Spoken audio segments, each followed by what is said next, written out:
Hey, mga kaibigan.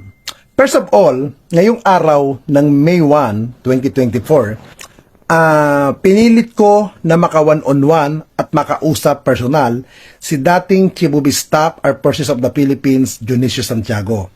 At dati rin po siya na PDEA Chief Director General na si General Dionisio Santiago. Tinanong ko sa kanya personal, ano po ba ang pagkatao? Ano po ba ang kredibilidad nitong dating PDEA agent na si Morales? Now, mga kababayan, pakinggan nyo po mabuti kung mayroon bang kredibilidad or tama ba na tayo'y maniwala sa sinasabi. At may pagkakataon pa din po kanina na tinanong ko si General Santiago, Sir, ano po ang inyong opinion? May naniniwala ka ba na may mga taong nasa likod nila Morales? Ang sagot niya, natural meron yan. At hindi aamin ang mga yan para sabihin na may mga taong nasa likod. Now, mga kababayan, pakinggan na po natin ang akin interview. Walang iba kung hindi kay General Dionisio Santiago. Si Morales. Hindi ko makakilala kaupo namin sa Greenhill sa girlfriend niya. Opo. Kaya ang tanong daw, sino mong asawa sinasabi mo? Hindi ba dalawa asawa mo? Kasi, kung kayo tayo tatanungin, sir, credible ba yung mga pinagkasabi niya? Ano? Credible ba yun? Alam mo, matalinong tao yan. Sabi nga ni General Bobby Santiago, i-polygraph test mo yan, lulusot kahit nagsisinungaling eh. Genital liar yan. PMA din ba siya? Ano? PMA siya, sir? Dalo lang, pulis lang yun. PNP lang siya.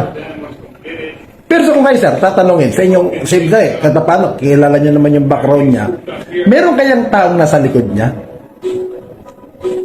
Eh, dyan ba naman nagtatapak? Eh, si Maharlika ba? Hindi naman si Maharlika, wala bang nagsusupport dyan? Meron yan? Oo. Nga, eh, pag dapat magkakausap sila.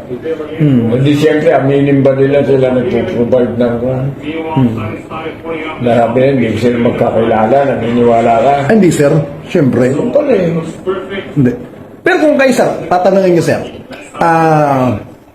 ano ang motibo ng lahat ng ito para ginagawa? Morales, gustong pumapil niyan. Walang gustong pumapil niyan. Gustong nagtayo ng anti-drug advocacy yan.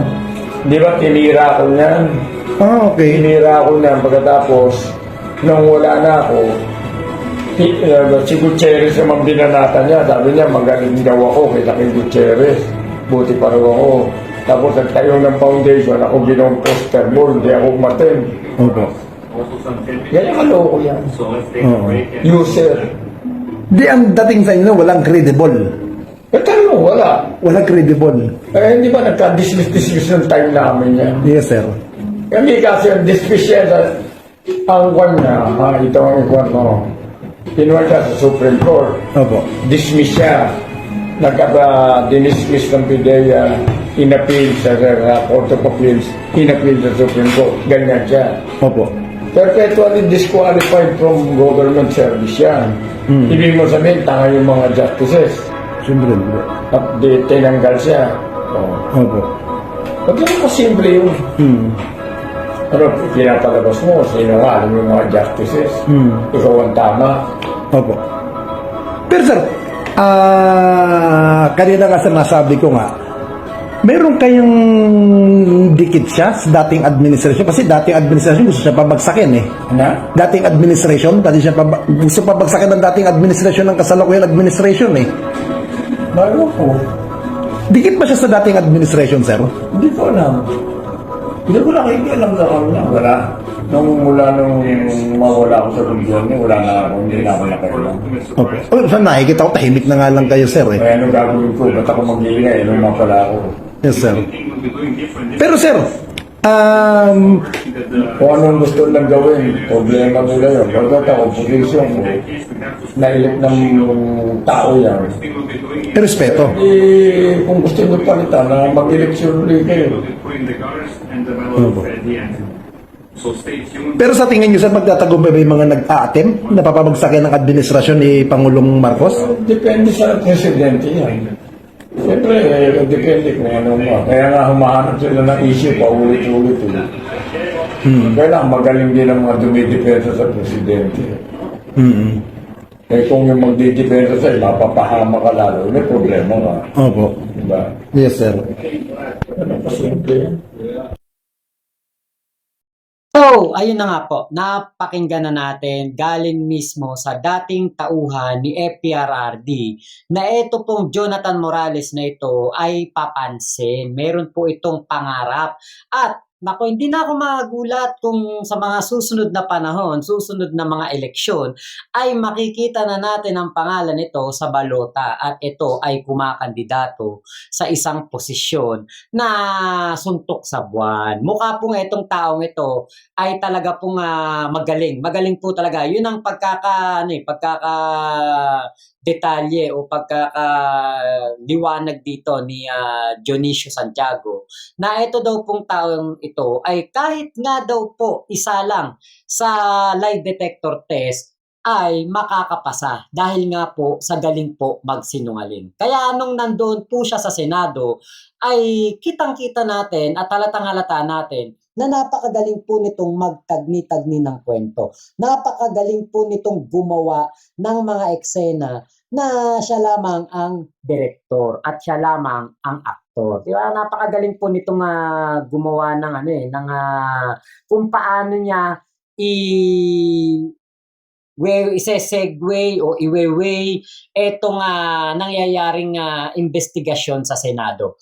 'Di ba? Doon sa kanyang mga sinasabi ay nag-insinuate po siya na dapat daw po na mapakinggan o mapatawag daw po sa Senado, maimbestigahan ng PIDEA ang mga personalidad na nabanggit daw po doon sa kanyang sinasabing informant, 'di ba?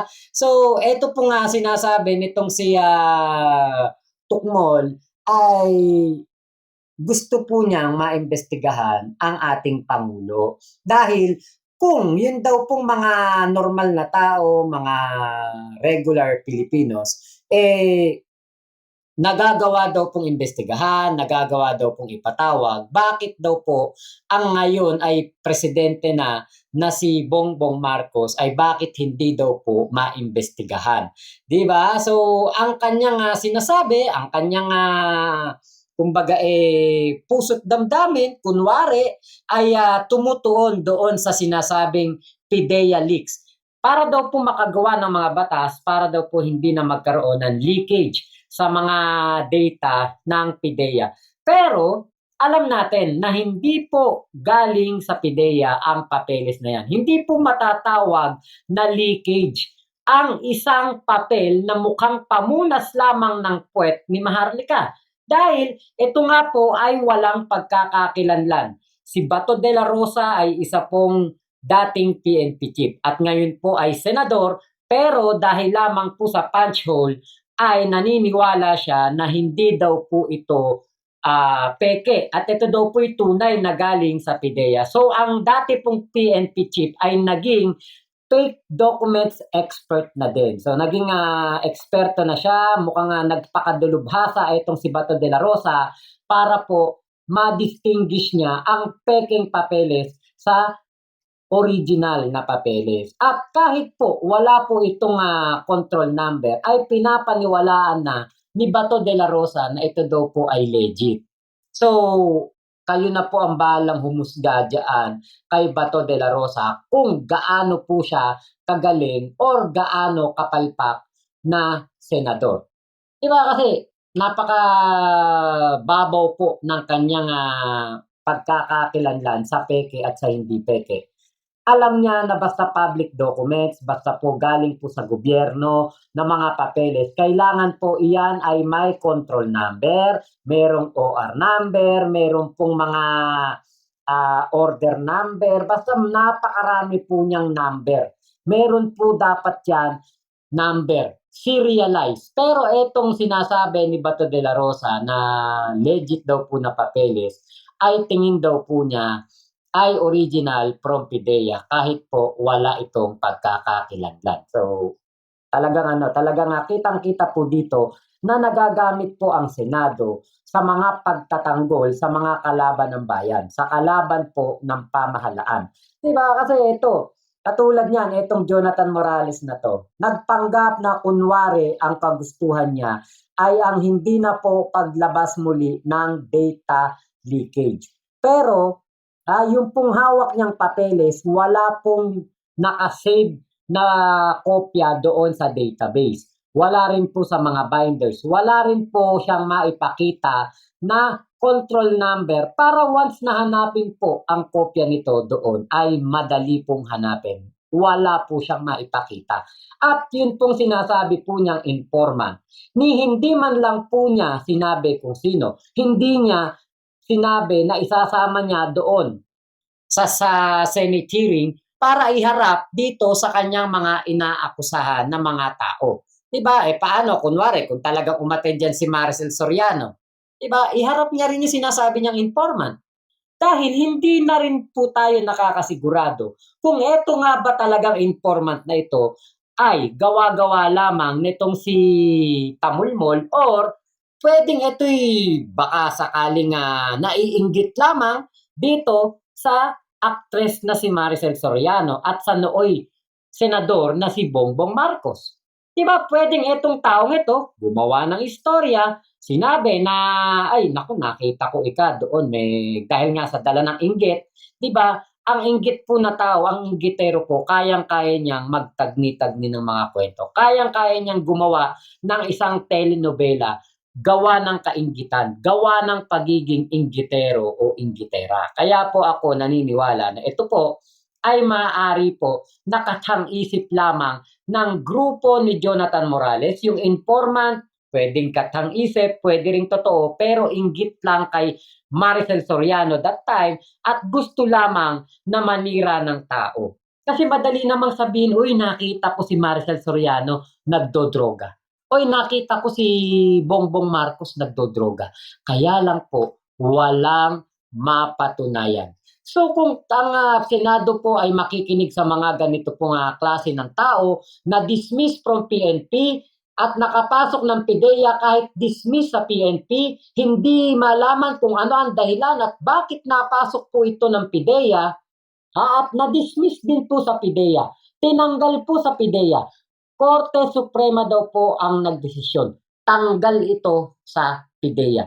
Kaya ako'y naniniwala na ito pong taong ito ay naghihigante sa organisasyon o institusyon na sumibak sa kanya.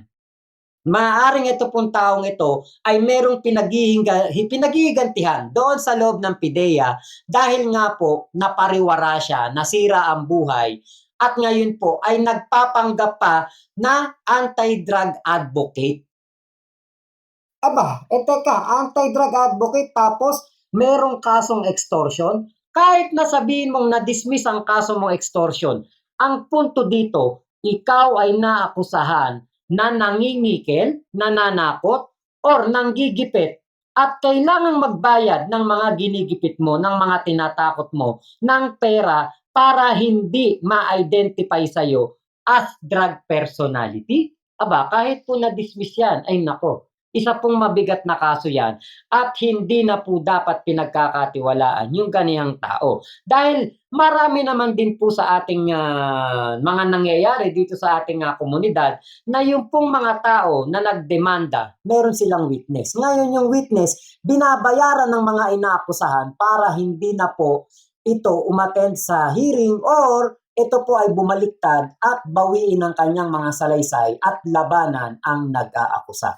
Marami pong nangyayaring ganyan. So, ako'y naniniwala dito kay Sir Dionisio Santiago dahil ito po ay isang malinis ang papel nito bilang isang taong gobyerno at ito po'y maganda ang track record, maganda ang naging trabaho nito nung panahon ni FPRRD. Kaya mas maniniwala po ako dito kay Dionisio Santiago kaysa po sa isang dismissed PIDEA agent, dismiss PNP personnel. Saan ka maniniwala?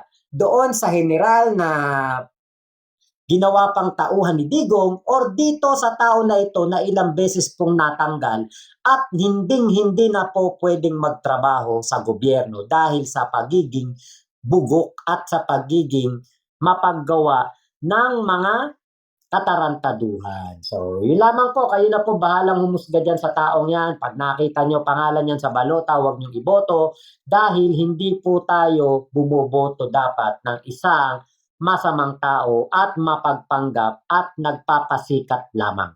Di ba? So, ako'y mas papanigan ko si Dionisio Santiago kaysa dito sa tamulmul na ito. So, yun lamang po. Maraming salamat sa pagsama nyo dito sa ating live na ito. Ingat po kayong lahat. Nasan mang panig kayo ng mundo, Momo, chup chup, love you, God bless us all, Pilipinas. God first, subscribe na po kayo dito sa aking Mac Pablo Live YouTube channel. Thank you po.